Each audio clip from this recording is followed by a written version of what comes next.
Hey everyone, and welcome back to another video by yours truly. My name is Envy, and today I am playing Into the Dead, Our Darkest Days.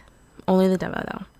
So I actually found this game randomly clicking through Steam, and the game actually looked really cool. So I decided to give the demo a download and give it a try, and you're gonna see me play a little bit of it and give you my opinion of it as well. People of Walton, this is your mayor, John Ward. Now, I want to take a moment to thank y'all for your patience and resolve in these most challenging times.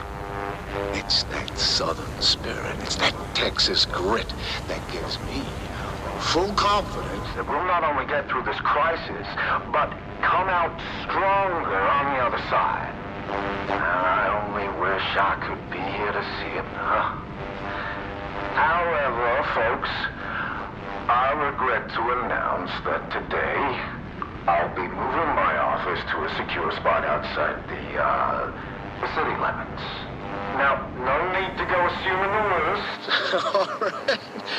This move is strictly to facilitate better coordination with our boys in uniform, who are at this very moment putting together a surefire plan to retake our city and eradicate the...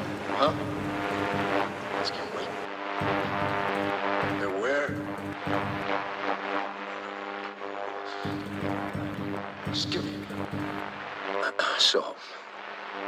So just, hold tight, secure your homes, and I assure you... Hello? The tide will turn. God bless you. God bless you. I'm not sure if anyone out there is still listening to this trash. But if you are, know this. Nobody is coming to help you. There's no plan.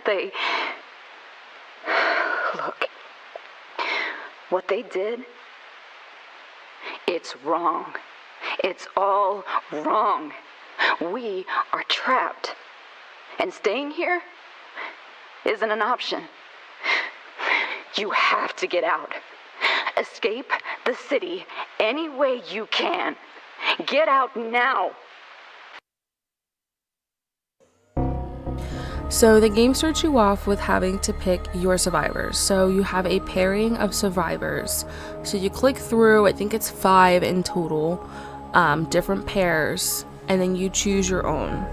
So for the most part, your survivors each have 2 skills each that are considered a good skill, and then they have 1 not so good skill for each one as well. So you have to really pick and choose what survivor you want to play your game with. And once your survivor is dead, they're dead. I don't know if you can end up getting more survivors for your shelter or how that works in the full game, but I know for the demo, at least when they're dead, they're dead.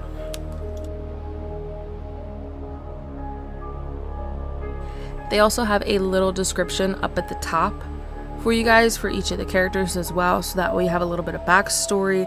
It's not much, it's more so I guess how they meet or who they are, so that way you get a little bit of information from them. So for instance, Daryl is a baseball coach and Leo is one of their students, and you know, they're having difficulties together, and you kind of get the information on them, and that also relates to their traits for their character as well, so that's also pretty cool.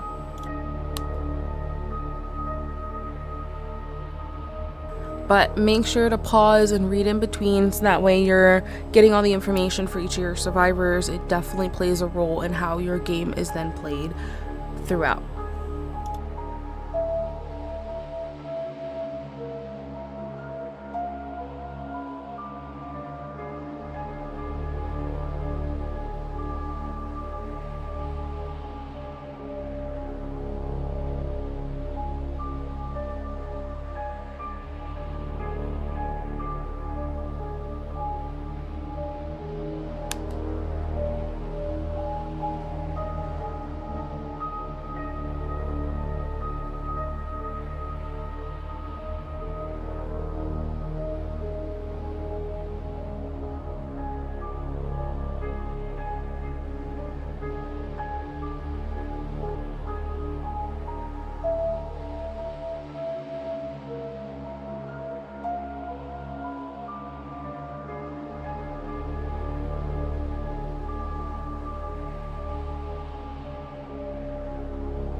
But after clicking through, I did end up deciding on picking Hector and Kayla. Those two just made sense to me in regards to the gameplay I was looking into. I mean, again, this is the demo. This is just me trying the game for the first time. That's just what I felt would be best suited for me. I think I will definitely play this game again and probably choose a different pair and see how that gameplay works with them. Now, in this game, there are two phases that you play through. So there's a daytime phase and a nighttime phase. So you set your characters, your survivors, to do certain stuff in each phase. So for instance, you would set one up to do barricades and another one maybe to sleep. And then you'll complete your cycle in the bottom right. And then you'll choose different things for them to do in that next phase and kind of continue with that as well. And you'll see how that ends up playing a role.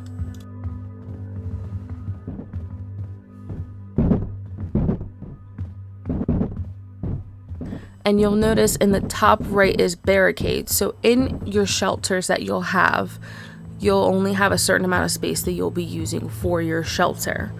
And you'll have to keep building up your barricades every so often to make sure the zombies don't break in. So usually the barricades go down one every, I can't remember if it's every phase or every nighttime phase, but it goes down every one.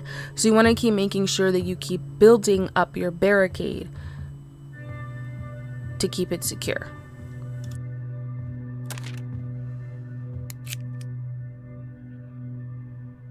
Now, one thing you'll have to get acquainted with is scavenging. So you want to set people up to keep scavenging so you can get more materials, build more barricades, get food items, whatever you need. Some of the places you can also find are also places you can set up your new shelter, so you can move your survivors there. Not all shelters have everything available for you. For instance, this shelter gives you 2 spots for sleeping, while your next shelter might only have 1 spot for sleeping. So you have to also manage your people on where they go. Now, I have Hector going to scavenge for this first day. So you're going to see me go through the building, and this is just a tutorial in the beginning part, so it's going to show you how to play the game. Movement's a little strange. It's literally all you see. You just kind of go left to right. You don't really go up and down that much. But there are some instances where you'll find that you can go actually up and down buildings with not only stairs, but there's ladders, there's jumping. There's different mechanics in that aspect for the game.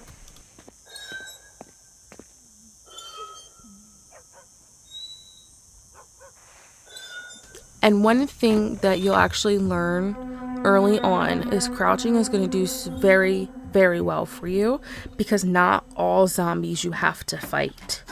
For instance, you're going to walk past this one, but you have to do it while crouching. So if you end up walking, or if you're running and you're not crouch walking, it will signify the zombies that you're there. They'll hear you.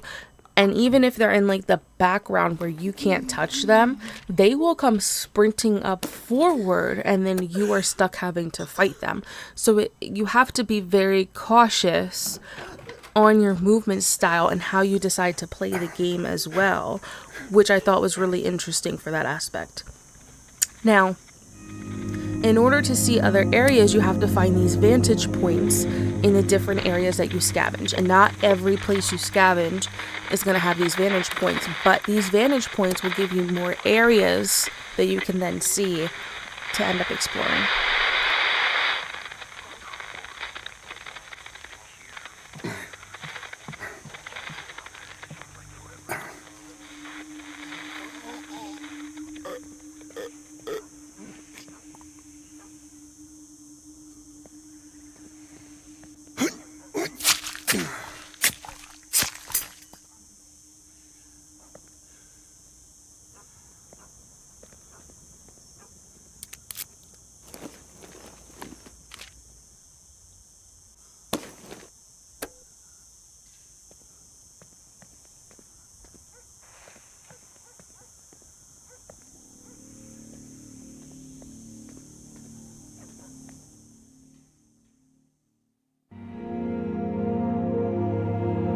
Now, I will warn you, if you go to play this game, there are so many times where my weapons have broken, been damaged, and I'm stuck with like nothing.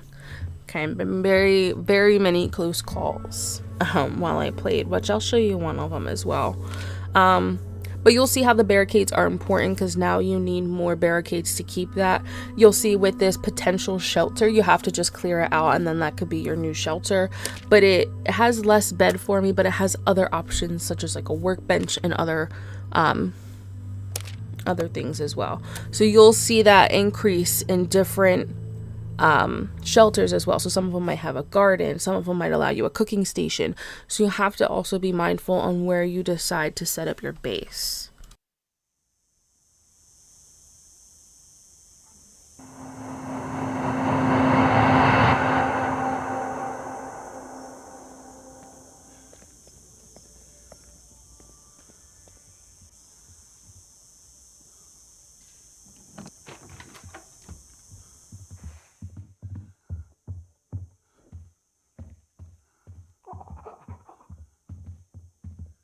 And once you come in and you can start to see some of the stuff you would normally have in your shelter, in the top right, it'll let you know, eliminate all undead, and then it could be a potential shelter. So, definitely something to be.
Now, there are a shit ton of items that you'll find while you are out and about. So there will come a time where you just don't have the inventory space. So this game is very intense in making you pick and choose what items you are going to use, what items you are going to keep, because not all of it can you take with you.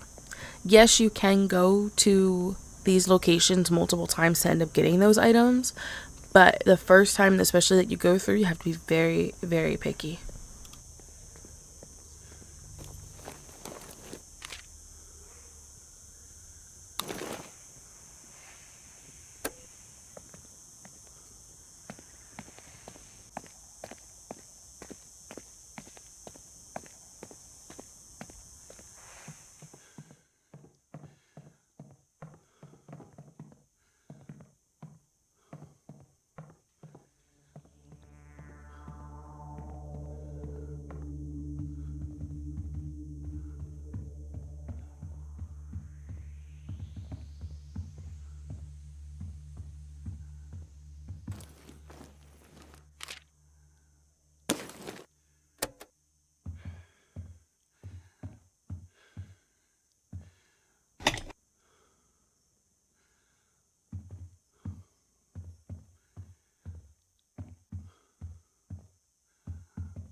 You will find that once you do end up killing all of the undead that are in that potential shelter, it'll actually pop up on the top right to let you know that everything is cleared and you can move in now.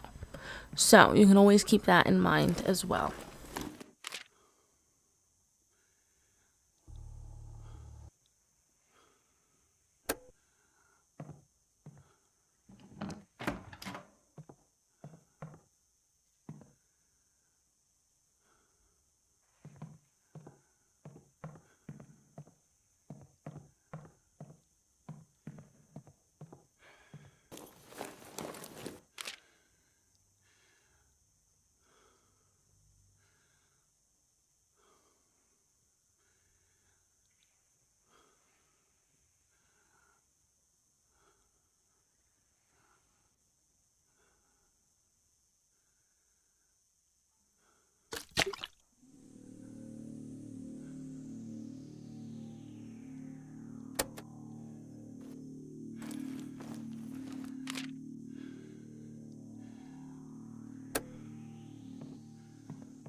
Now, a lot of the crafting, the barricades, this all plays a big role with your character. Some characters give you same amount of barricades, but less items used for it. Some characters have, you know, quicker times with cooking. So there's different parts you want to make sure you pay attention to, because that can change how your gameplay ends up going to, which is actually kind of cool.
Alright, so now you kind of see I'm getting a feel for the game for the most part. I'm going to do a little bit of a time jump here for another potential shelter. So this is the arcade. So I have to still kill all of the enemy. And you can see I'm on the struggle bus here. My character's not doing well. I have a flesh wound and I'm suffering, okay? All my weapons keep breaking. I'm on the struggle bus here. But we are trying.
But you don't have to always choose to stay at the location. If you're able to escape, you can escape, and you don't have to go all the way through the building to the right hand side.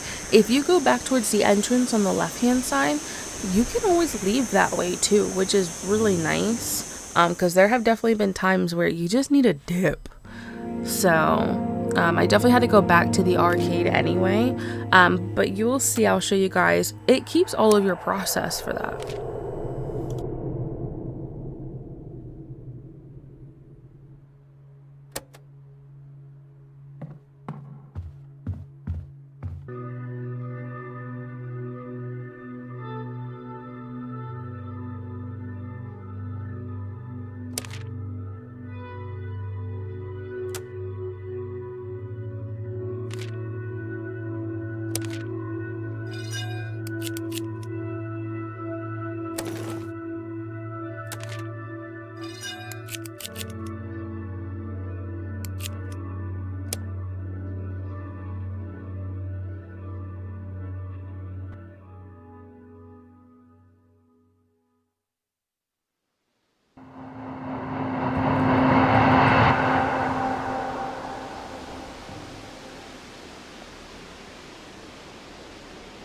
So I took a couple days, got Hector all healed up and everything, and we went back to the arcade to try and clear it out to make that the new shelter. So you'll see all the zombies I had originally killed are still dead, so not anything that I have to worry about, but I can still go back and pick up the items that I had originally not been able to due to lack of space. So that is also pretty cool.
But once I got everything that I knew I needed, I knew I was able to go. I killed all of the undead, got the items I needed that I had mostly left behind.